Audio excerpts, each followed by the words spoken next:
1946. Now that war is truly far behind us, we can cover the post-war era of these Academy Award ceremonies for Best Animated Short Subjects. Swing falls out of favor, as do ethnic caricatures of various German, Italian, and Japanese people. However, Big Band arises, and the zany approach that was made at Warner Brothers crystallizes here and ripples throughout all the other studios. So let's get to it, starting with first place, Tom and Jerry winning for the 4th year in a row, The Cat Concerto, in which Tom plays the piano and Jerry interrupts it. Specifically, he's playing Hungarian Rhapsody No. 2 on the piano, and Jerry is trying to sleep, and he goes after Tom for it. You know, him playing Hungarian Rhapsody No. 2 reminds me of how Frisch Freleng used that tune for his Academy Award-nominated short, Russian Rhapsody, 5 years back. Speaking of Frisch Freleng and Tom and Jerry, this short has been accused of knocking off another one of Frisch Freleng's films, a Bugs Bunny short that year called Rhapsody Rabbit. The legend goes that somehow, someway, MGM got their hands on Rhapsody Rabbit, created the Cat Concerto in a hurry to have it submitted first towards the Oscars, and because they looked at all of it in alphabetical order, the Cat Concerto was considered to be accepted, while Rhapsody Rabbit was seen as a knockoff. So yeah, basically, this film was supposedly a ripoff that was disguised as not a ripoff. And even then, Rhapsody Rabbit is inferior to the Cat Concerto. I mean, Rhapsody Rabbit is so good, but the Cat Concerto is definitely better because Hanna-Barbera has this sense of attention and that massive energy that Frisch Freleng does not. And many fans consider this to be the best short subject in the Tom and Jerry series. So there's also that too. But regardless of whether or not it's a ripoff or not, it doesn't really matter because now they're all owned by Warner Brothers. Both Looney Tunes, Merry Melodies, and both the Warner Brothers and MGM catalog, as well as the Popeye catalog and Superman catalog, are all under the same roof, so it really doesn't matter. In second place, we have John Henry and the Inky Poo, a puppet tune, George Powell's trademark puppet tune take on the legend of John Henry, the strong yet kind African-American man who quite literally killed himself trying to prove that man was superior to machine. This film was created as an apology for Jasper. Powell came from the Netherlands and was unaware of many traditions in North America, of course. He used Jasper from 1942 to 1946 in a handful of films because he was not aware that it was a racist stereotype. In fact, his films, not helping was that the Jasper films were actually very popular amongst audiences, on par with Mickey Mouse and Bugs Bunny. Still, once word got out that Jasper was in fact a racist caricature, Powell was quick to retire the character because coming from a place where the Holocaust had just happened, it really didn't have a good reputation. It didn't really make for a good reputation there. Um, but to the extent of being an apology to the African American community for the stereotypicalness of Jasper, John Henry and his cohorts are some of the few African Americans in Golden Age cartoons that are not really drawn stereotypically. African American culture is actually portrayed very positively here, and it is a nice adaptation of the story with George Powell's trademark humor thrown in.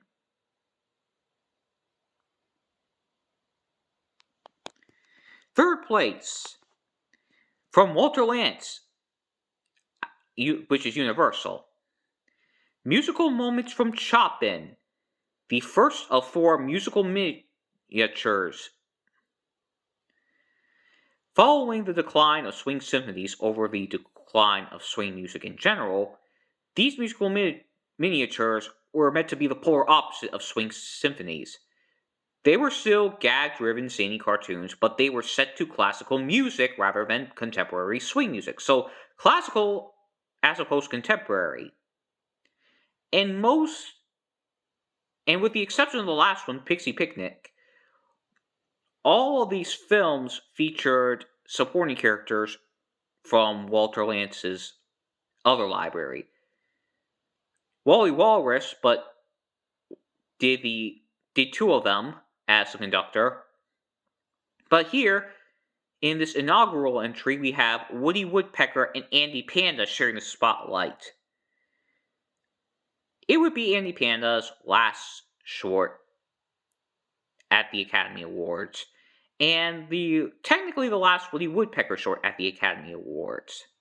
Though I'll get to it later I'll elaborate on that later because he technically still has one more.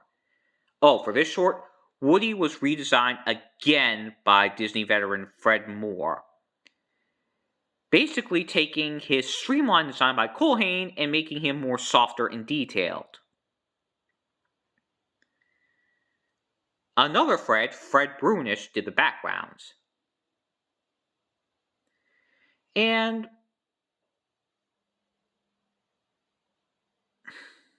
this short was one of the last made before Walter Lantz decided to have Universal stop distributing his cartoons in favor of United Artists.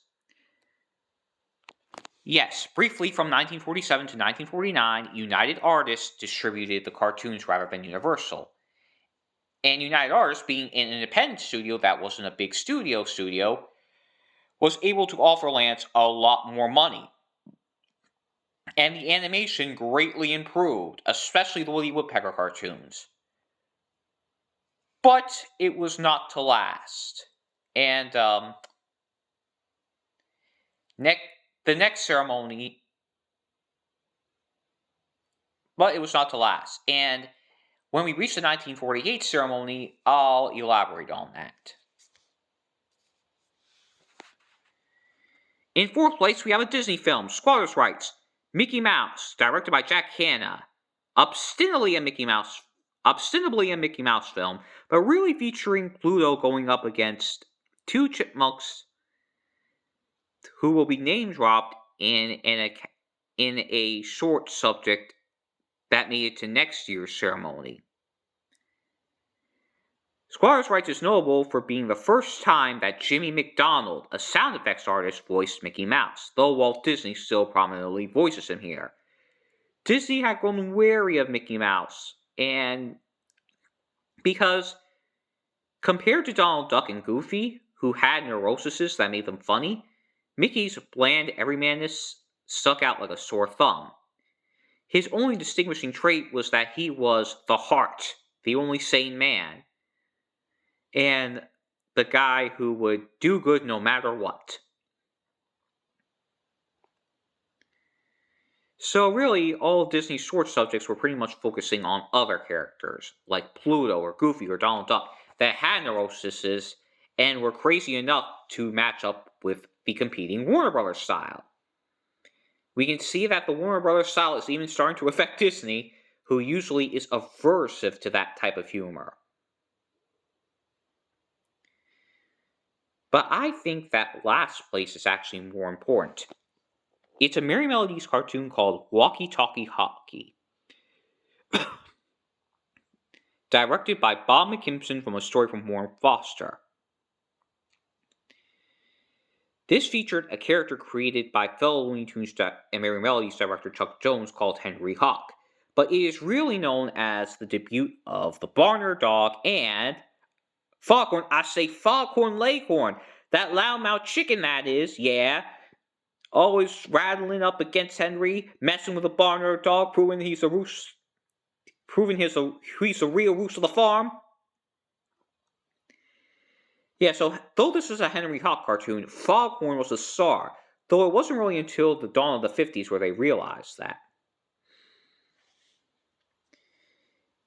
Ironically, Henry himself is not really well loved by the Looney Tunes fan base who consider him annoying. Yeah, Bugs, a Henry Hawk cartoon won over you. But, let's go back to Bob McKimson. He is perhaps the single most important animator for the Looney Tunes studio, being the only one that was there from start to end with barely any interruptions in between.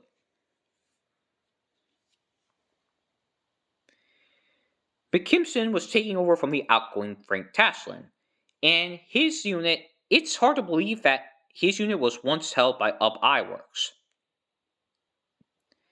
Some history that I forgot to cover last time, after Bob Clampett left his unit to take over Tex Avery's unit, a man named Norm McCabe, one of his animators, took over that unit, and he directed from 1941 to 1943. Much of the more infamous wartime cartoons from the Warner Brothers studio came from McCabe's unit. But he was drafted as a corporal and didn't return to animation for another 2 decades following his drafting in 1943. He would become a major figure in the Looney Tunes Renaissance, though, in the 90s, so that's a good thing. After Frank Tashlin had his 2 years, Bob McKimson was brought in to replace him. He had previously been offered a directing job following Frank Tashlin also leaving in 1938, but he turned down this job and Chuck Jones took it. Well, now that Bob McKimson took the job at last, his cartoons were somewhere initially between Tashlin's and Clampett's, especially since he initially took over Frank Tashlin's unit. However, following an exchange between him and fellow replacement director Arthur Davis, who was taking over from Bob Clampett, they decided to switch units. Still, Frank Tashlin's hallmarks like camera angles and cinematic stuff like that are still present here, because that was the style of his animators. But McKimson preferred Clampett's animators because he spent much of his career with Clampett, and on top of that, he needed the talent. Bob McKimson is generally considered to be the weakest director of the big 3 or 4. But I believe his cynical style is actually does make his cartoons a tragically overlooked gems, especially his 40s output.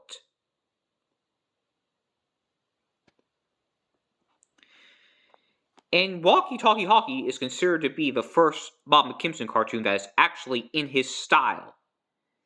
It was this man who animated 90% of every film he was credited on and defined the look of Bugs Bunny. Ironically, McKimson himself did not use the model sheet he made for Bugs Bunny for most of the 40s, instead relying on a different model sheet made by one of his female animators, I think Gloria Eastman.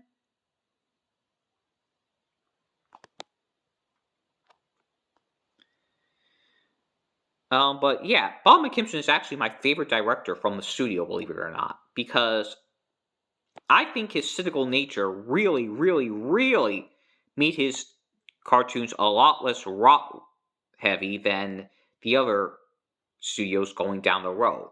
Since he was cynical and down to earth, it pretty much helped out with the decrease in slapstick that the studio was able to do as budgets were slashed in his later years. Now, before we go, I actually want to turn back the clock to the previous year because I have a confession to make. Terry Toons is one of my favorite studios. I know everybody likes to dismiss them as trash, but Terry Toons, on a very good day, especially with their star characters, they could actually do some very, very, very, very, very funny things. And the same year Mighty Mouse and Gypsy Life was released, there came what is considered to be Mighty Mouse's actual magnum opus, his journey through Krakatoa. Yes, some of Mighty Mouse's cartoons were him dealing with famous real-life natural disasters, like the wreck of the Hesperus or the Johnstown Flood.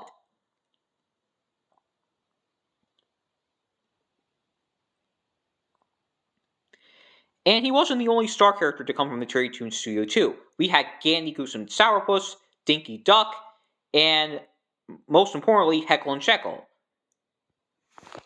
Also, that Somebody Touch My Spaghetti Three Bears cartoon was released by the Terry Toons studio in 1939. So, there's also that. And also to fix a flub I made in 1946 because I'm a silly goose, more than a stuttering penguin. Mighty Mouse's girlfriend's name was Pearl Pureheart, and his nemesis was Oil Can Harry. So why I did not get that the first time, I do not know. In fact, I should have gotten it the first time because one of the soap opera cartoons is named The Perils of Pearl Pureheart, which should have tipped me off already. So, and there's also something that I want to clear up about Columbia, is that nobody had more lost films than Columbia. It seems that Screen Gems paid Screen Gems paid a lot less attention to the actual preservation of their shorts than any other studio. And indeed, the only time they have ever seen circulation was on Totally Tune In, which now airs on Tune In on MeTV Tunes, but isn't well regarded. Oh yeah, and Screen Gems sounds familiar. It's because the name would actually be resurrected for several television productions by Columbia until 1974, and was resurrected as a movie label in 1999. So even though Screen Gems cartoons no longer exist, the actual Screen Gems name is still in use. But anyhow, I just wanted to clear up some things concerning 1945's Academy Awards that I didn't get the first time that I should have gotten. And, by the way, yeah, Bugs. Not only did Terry Toons triumph over you, but a lost film triumphed over you too. These Academy Award ceremonies are weird, aren't they? But anyhow, yeah. That's all I have to say for this year. This is the Man from Wackyland signing off, notifying you that was 1946.